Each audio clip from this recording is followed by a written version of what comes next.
चलो बच्चों, अब जा रहे हैं इस चैप्टर के लास्ट टाइप के न्यूमेरिकल्स की तरफ, जिसका नाम है percentage, practical and theoretical yield. ठीक है, आ जाओ। तो टॉपिक का नाम है परसेंटेज,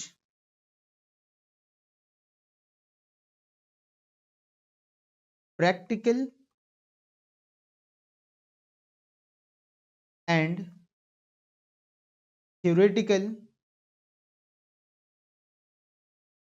यील्ड। ठीक है, देखो भाई, अब पहले तो कॉन्सेप्ट समझ लो। कॉन्सेप्ट क्या है? देखो, जब भी तुम कोई केमिकल रिएक्शन करते हो ना, और उससे जितनी प्रोडक्ट बननी चाहिए है, जितनी तादाद में प्रोडक्ट बननी चाहिए है, कभी भी उतनी तादाद में एग्जैक्ट प्रोडक्ट नहीं बनती। ठीक है, मिसाल के तौर पर मैंने आपसे कहा कि भाई ए प्लस बी को जोड़कर मैं सी बना रहा हूं। ठीक है, अब एक थ्योरेटिक मतलब एक समझ लो अंदाजे के मुताबिक मैंने कहा कि भाई मैंने अगर 10 ग्राम ए इस्तेमाल करा है और 10 ग्राम बी इस्तेमाल करा है, तो 20 ग्राम सी बनना चाहिए है। ये मैंने एक पेपर पेन पे कैलकुलेशन कर ली। लेकिन काम की बात यह है कि अगर मैं 10 ग्राम ए इस्तेमाल करूंगा और 10 ग्राम बी इस्तेमाल करूंगा, तो कभी भी 20 ग्राम सी नहीं बनेगा। पेपर पेन पे जब करूंगा तो 20 ग्राम ही आ रहा होगा आंसर मेरे पास, लेकिन प्रैक्टिकली जब मैं लैब में जाके ये काम करूंगा तो कभी भी 20 ग्राम सी नहीं बनेगा, ये 20 से कम ही बनेगा। ठीक है, ये समझ लो, या तो 16 बनेगा, 17 बन सकता है, 14 बन सकता है, मतलब 20 कभी भी एग्जैक्ट वो आंसर नहीं आएगा जो मैं कॉपी पेन से निकाल के बैठा हुआ हूं। क्यों? इसके रीजन क्या है? इसके रीजन आपकी बुक में मेंशन्ड है। अब आप अगर इधर आए बुक में, तो आपके पास यहां पर इसके रीजन मेंशन्ड है कि भाई हमेशा प्रैक्टिकल यील्ड कहते हैं जो मैं लैब में जाके प्रैक्टिकल के थ्रू कर रहा हूं। थ्योरेटिकल यील्ड कहा जाता है जो मैंने कॉपी पेंसिल से निकाली। और परसेंटेज यील्ड किसे कहा जाता है, थोड़ी देर के बाद बताता हूं आपको। ठीक है, अब देखो, प्रैक्टिकल यील्ड हमेशा थ्योरेटिकल यील्ड से कम होती है। क्यों? Either some amount of reactant में नॉट रिएक्टेड, कि भाई कुछ रिएक्टेंट का अमाउंट रिएक्ट करा ही नहीं उसने, इस वजह से भी कम हो सकती है। द रिएक्टेंट में फॉर्म एनी साइड प्रोडक्ट, कि रिएक्टेंट ने कोई साइड प्रोडक्ट बना दी। हवा में ऑक्सीजन मौजूद है, नाइट्रोजन मौजूद है, उसके साथ रिएक्ट करके कुछ तीसरी चीज बना दी, प्रोडक्ट नहीं बनाई ओरिजिनली जो बनानी चाहिए थी। ठीक है, इसके बाद देयर में अकर रिवर्सिबल रिएक्शन, यहाँ पे कोई रिवर्सिबल रिएक्शन हो गया, प्रोडक्ट बनते बनते वापस से रिएक्टेंट में कन्वर्ट होने लग गई। ठीक है ना। देयर में loss certain amount of product due to physical processes like distillation, fertilisation, filtration, crystallisation and washing, कि भाई कुछ ऐसे प्रोसीजर्स हो गए जिसके अंदर प्रोडक्ट का कुछ पार्ट जाया हो गया, फिल्ट्रेशन में, डिस्टिलेशन में, क्रिस्टलाइजेशन में। तो यहां से हमें बात क्या पता लगी कि भाई आप जो कॉपी पेंसिल से जो भी एक रिएक्शन चल रहा है, ठीक है, आपने एक रिएक्शन, उसका मास मास मिसाल के तौर पर मास मास रिलेशनशिप ले लो। ठीक है, मैंने कहा भाई एक रिएक्शन है, C+O2 कन्वर्ट हो रहा है CO2 में। ठीक है, अगर मैं 10 ग्राम कार्बन लूंगा, ठीक है, चलो इसको ऐसे कर लेते हैं, इसको प्रॉपर कर लेते हैं। ठीक है, अगर मिसाल के तौर पे मैं 12 ग्राम कार्बन लूंगा, तो मेरे पास 44 ग्राम CO2 बनेगी। ये मैंने कॉपी पेंसिल से निकाली है मास मास रिलेशनशिप के बाद। ठीक है ना, मास मास जो करना सिखा चुका हूं मैं आपको। ये है थ्योरेटिकल यील्ड। ये क्या है? थ्योरेटिकल। ठीक है ना, कि भाई ये मैंने कॉपी पेंसिल से निकाल ली। लेकिन जब मैं लैब में ये प्रैक्टिकल करने जाऊंगा और मैंने 12 ग्राम कार्बन ही लिया और उससे मैं बना रहा हूं कार्बन डाइऑक्साइड, तो हो सकता है 44 ना बने। ये मिसाल के तौर पे बन गया 38, मिसाल के तौर पे बन गया 36, कोई सा भी उठा लो इसमें से, मिसाल के तौर पे 38 बन गया। बेटा ये कहलाएगी प्रैक्टिकल यील्ड। ये कहलाएगी प्रैक्टिकल यील्ड, यानी कि वो यील्ड जो कि प्रैक्टिकली लैब में जाने के बाद मेरे पास आई है। और फिर परसेंटेज यील्ड किसे कहा जाता है? परसेंटेज यील्ड कहा जाता है प्रैक्टिकल यील्ड, देखो यहां पे लिख रहा हूं मैं, percentage yield is equal to practical yield divided by theoretical yield multiply by 100। दूसरे लफ्जों में, जो आया डिवाइड करवाया, जो आना चाहिए था मल्टीप्लाई करवा दिया 100 से। सोचो तुम्हारा एक एग्जाम चल रहा है, इंग्लिश का पेपर है, 100 मार्क्स का पेपर है। ठीक है, तो तुम परसेंटेज कैसे निकालोगे? 100 को नीचे रखोगे और तुम्हारे उसमें से 44 मार्क्स आए मिसाल के तौर पे, 44 को ऊपर रखोगे, मल्टीप्लाई करा दोगे किससे, 100 से, तो क्या आंसर आ जाएगा 44%। परसेंटेज निकालने का यही तरीका है ना कि कितने मार्क्स आए उसके नीचे कितने आने चाहिए थे या टोटल मार्क्स कितने थे, मल्टीप्लाई करा दिया 100 से। इसी तरीके से परसेंटेज निकाली जाती है। तो परसेंटेज यील्ड भी इसी तरीके से निकाली जाएगी कि भाई जो आनी चाहिए थी वो नीचे रखी, प्रैक्टिकली जो आई वो ऊपर रखी, मल्टीप्लाई करा दिया 100 से, तो आपके पास क्या आ जाएगी, परसेंटेज यील्ड आ जाएगी। ठीक है, अब हम इसका न्यूमेरिकल देख लेते हैं। ठीक है ना, इसमें भी हमें मास ही करना है, करना मास ही है इसके अंदर भी, लेकिन थोड़ा अलग अंदाज में। ठीक है, अब आओ उसका न्यूमेरिकल देखते हैं। मिसाल के तौर पर गौर करो, देखो ये न्यूमेरिकल लिखा हुआ है यहाँ पे, the reaction of calcium carbonate.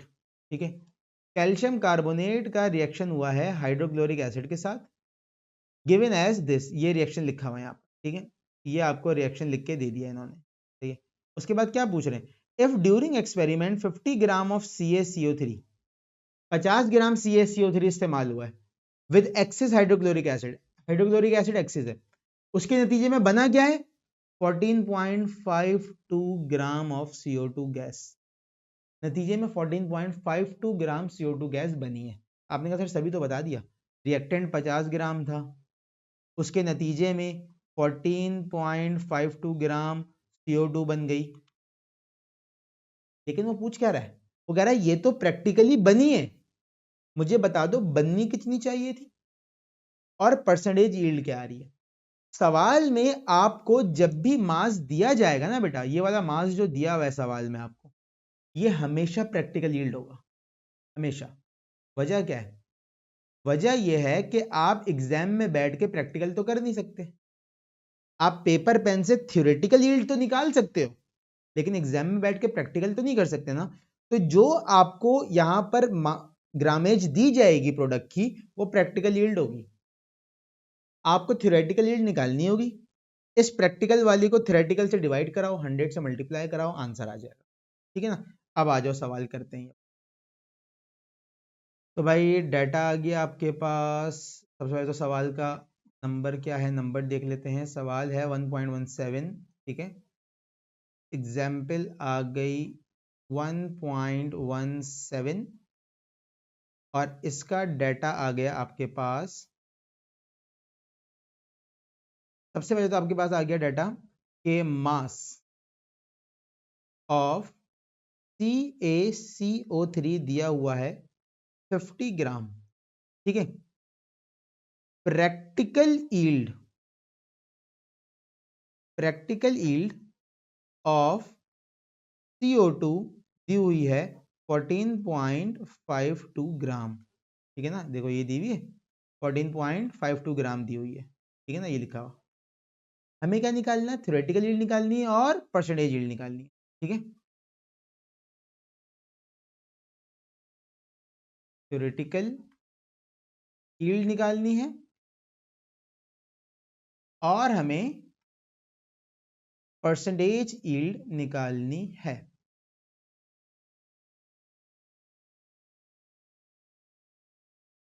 Theoretical और परसेंटेज यील्ड निकालनी है। अब आ जाओ हम बनाते हैं इसका सॉल्यूशन डायरेक्ट। सबसे पहले तो थ्योरेटिकल यील्ड के ऊपर काम करेंगे, सही है। फॉर थ्योरेटिकल यील्ड, यहां पे लिखा हमने फॉर थ्योरेटिकल यील्ड, सही है। अब थ्योरेटिकल यील्ड के लिए हमने क्या करा, हमने यहाँ पे मास करा सीधा सीधा सा। ठीक है, पहला स्टेप क्या होगा, for moles of CaCO3, moles निकालने के लिए हम क्या करते हैं, number of moles is equal to mass upon molecular mass. ठीक है ना, अब यहां पर हमने मास रखा, मास कितना दिया हुआ है 50 ग्राम। ठीक है, और मॉलिक्यूलर मास कितना होता है CaCO3 का, ये निकालना मैं आपको पहले भी सिखा चुका हूँ मास वॉल्यूम के अंदर। ठीक है ना, दोबारा जाके वो वीडियो देख लो, वरना दोबारा यहाँ निकालना सिखा देता हूँ। ठीक है, CaCO3 लिखा हुआ है। ठीक है, अब यहाँ पर कैल्शियम एक ही है, कैल्शियम का एटॉमिक मास होता है 40, तो आंसर आएगा 40। कार्बन एक ही है, कार्बन का एटॉमिक मास होता है 12, तो आंसर आएगा 12।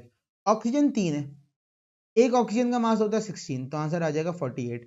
जब इन तीनों को आप प्लस करेंगे तो आंसर आएगा आपके पास 100।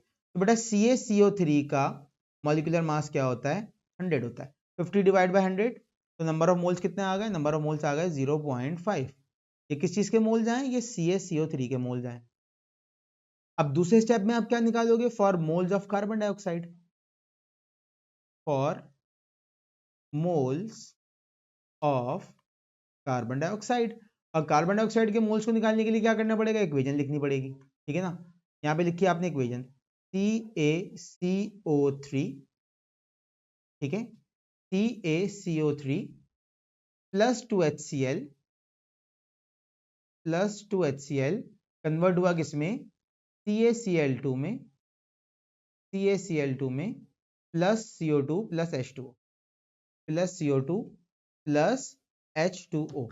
अब यहां पर आपके पास अगर आप गौर करें तो मैंने आपको पहले भी बताई थी ये बात कि इक्वेशन आपसे बात करती है, ठीक है ना। इक्वेशन आपसे क्या कर रही होती है?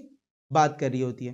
तो ये आपको बात याद रखनी है कि इक्वेशन आपसे क्या करेगी? बात करेगी। तो आपने यहां पर लिखा सबसे पहले क्या? फ्रॉम, यहां पे लिखा आपने फ्रॉम इक्वेशन। अब इक्वेशन से आपको क्या नजर आ रहा है? इक्वेशन से आपको नजर आ रहा है कि भाई इसका एक मोल इसका एक मोल बनाएगा। कार्बन डाइऑक्साइड की बात हो रही है ना भाई, इसकी बात हो रही है, कार्बन डाइऑक्साइड की बात हो रही है, practical yield of carbon dioxide. तो यहां से आपको नजर आ गया कि इसका एक मोल बनाएगा।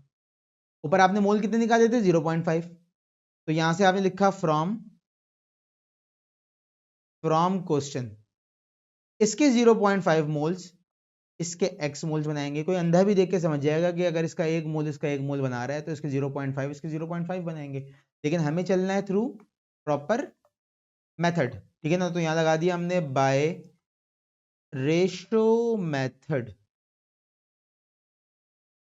यहां लगा दिया हमने बाय रेशो मेथड, सही है। अब रेशो मेथड से क्या होगा?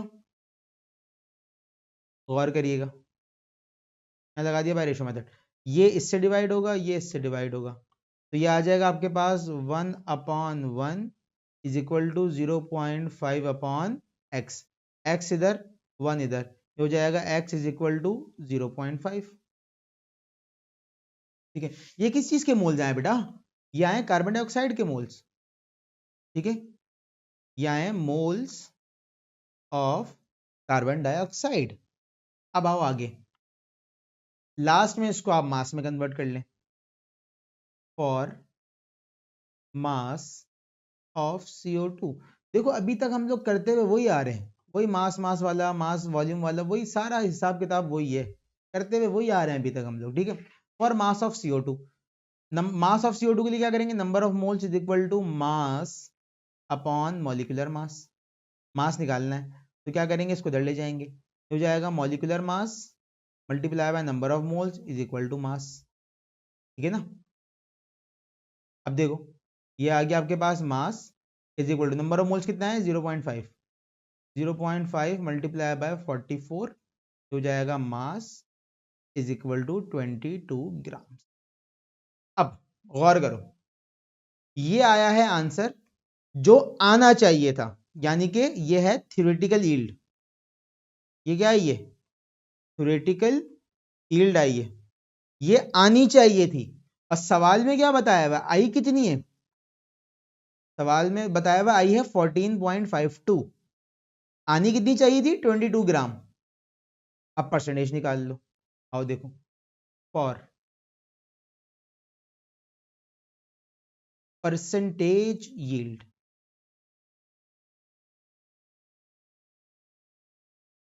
फॉर परसेंटेज यील्ड, ठीक है। अब परसेंटेज यील्ड के लिए क्या करेंगे बेटा? फॉर्मूला क्या है? फॉर्मूला आसान सा है, बहुत ही आसान सा फॉर्मूला है, और वो क्या है?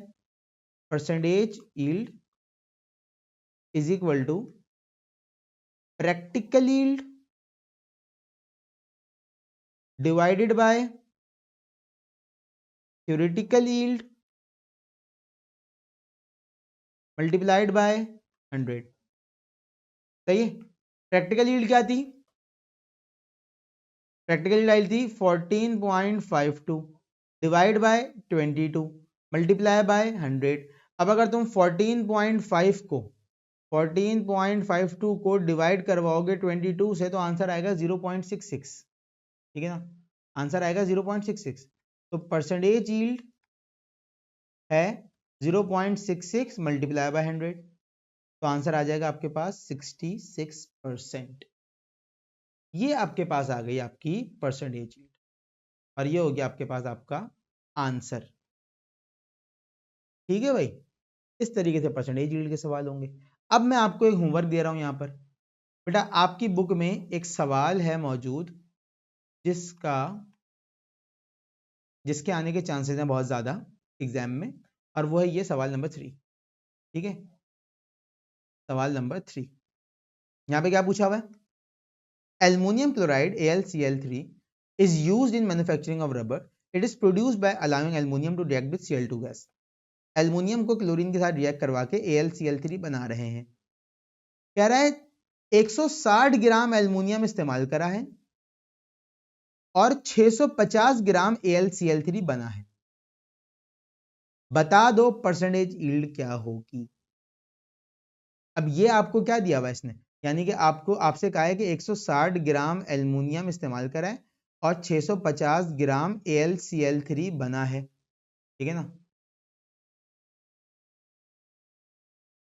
एक सेकेंड देखिए, कह रहा है 160 ग्राम एल्युमिनियम से 650 ग्राम AlCl3 हमने बना लिया। ठीक है, ये तो बना लिया, ये लैब में बना लिया, तो ये कौन सी यील्ड हो जाएगी बेटा? ये हो जाएगी प्रैक्टिकल यील्ड। क्या हो जाएगी? Practical yield. हमें क्या करना है? हमें कॉपी पेंसिल से थ्योरेटिकल यील्ड निकालनी है, प्रैक्टिकल को थ्योरेटिकल से डिवाइड कराना है, मल्टीप्लाई कराना है 100 से, तो हमारे पास परसेंटेज यील्ड आ जाएगी। ये आप सबका होमवर्क है, ये आप सब मुझे करके व्हाट्सएप करेंगे लाजमी तमाम बच्चे। ये बहुत इंपॉर्टेंट सवाल है, ये आ जाएगा पेपर के अंदर, मैं बता रहा हूँ आपको, ठीक है ना। तमाम बच्चे ये व्हाट्सएप करेंगे किस नंबर पे? 0308077334 के ऊपर, ठीक है ना। तमाम बच्चे इस नंबर पे मुझे ये व्हाट्सएप करेंगे सॉल्यूशन करके इसका, और जिसको नहीं समझ में आ रहा होगा वो इसी व्हाट्सएप पर मुझसे पूछ लेगा कि सर इसमें ये मसला, ठीक है बेटा। तो यहाँ पर हमारे पास इस चैप्टर के तमाम चीज़ें कवर हो जाती हैं, न्यूमेरिकल्स भी कवर हो जाते हैं सारे, ठीक है। अब जो नीचे की तरफ न्यूमेरिकल दिए हुए हैं बेटा, ये भी होमवर्क में ले जाओ, देखो ये तुम्हें सब करा चुका हूँ मैं, ठीक है।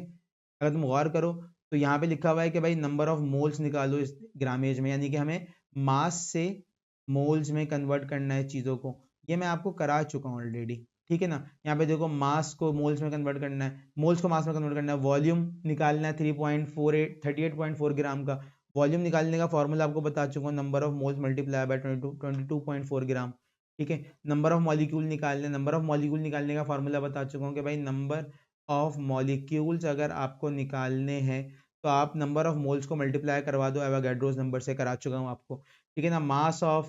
मास इन ग्राम निकाल दो एटम्स का, ठीक है, ये भी आपको करा चुका हूँ मैं। नंबर ऑफ फार्मूला यूनिट, यानी कि फार्मूला यूनिट वही हो गया कि भाई आपके पास जो है वो कितने एटम्स मौजूद हैं, ठीक है, या कितने मॉलिक्यूल्स मौजूद हैं, या कितने आप समझ लें क्रिस्टल्स मौजूद हैं, फार्मूला यूनिट क्रिस्टल्स को कहा जाता है, ठीक है ना। तो ये आपके पास आ गया, वही ये वाला फार्मूला है, सेम फार्मूला ये वाला, तो ये भी आप मुझे होमवर्क में करके भेजोगे, ठीक है। देखो आपके साथ मेहनत करी जा रही है, तो अच्छी बात यह है कि आप भी हमारे साथ मेहनत, हम आपके फ्यूचर के लिए मेहनत कर रहे हैं, तो आप भी हमारे साथ मेहनत करोगे तो बेटा रिजल्ट आएगा।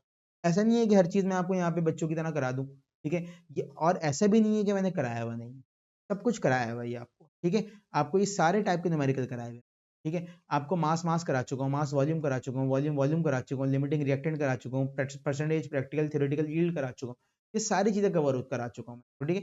तो अब लाजमी ये सारी चीज़ें आप मुझे करके भेजोगे।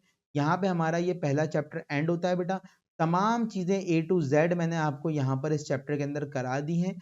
जो भी बच्चा अब हमारे बैच में इनरोल होना चाहता है वो हो जाए, क्योंकि अभी तो हमने पूरा पढ़ा A to Z, पेपर में क्या चीज़ आएगी, एग्जाम में क्या पूछा जाएगा, उसमें कैसे करना है, क्या लिखना है, वो इंशाल्लाह आपको 1 से 1.5 महीने पहले, बोर्ड के एग्जाम से 1 से 1.5 महीने पहले आपको बता दिया जाएगा टारगेट पेपर और वर्कशॉप में।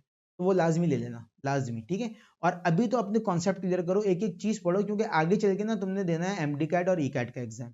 और वो एमडी कैट और ई कैट का एग्जाम जब तुम देने आओगे तो फिर तुम हमारे पास इनरोल होना अगले साल, ठीक है। अभी जब फर्स्ट ईयर कर लो तो उसके बाद जब सेकंड ईयर में जैसे ही आओ ना, तो फिर फॉरन मुझे कांटेक्ट करना है, मैं तुम्हें एमडी कैट के बैच में इनरोल कर दूंगा या ई कैट के बैच में इनरोल कर दूंगा, ठीक है। तो बेटा वहां पर ना ये कॉन्सेप्ट काम, वहां पे रट्टाफिकेशन काम नहीं आती, वहां पे कॉन्सेप्ट्स काम आती। तो याद रखना, अभी तो आपको पूरा पढ़ना है, एग्जाम के हवाले से इंपॉर्टेंट चीजें एग्जाम से पहले बता दी जाएंगी, एमडी कैट में जब आओगे किस तरीके से एमडी कैट में कॉन्सेप्ट लगते हैं वहां बता दिया जाएगा, ठीक है बेटा। तब तक ख्याल रखिएगा अपना, मिलते हैं आपसे नेक्स्ट चैप्टर के लेक्चर में, तब तक अल्लाह हाफिज।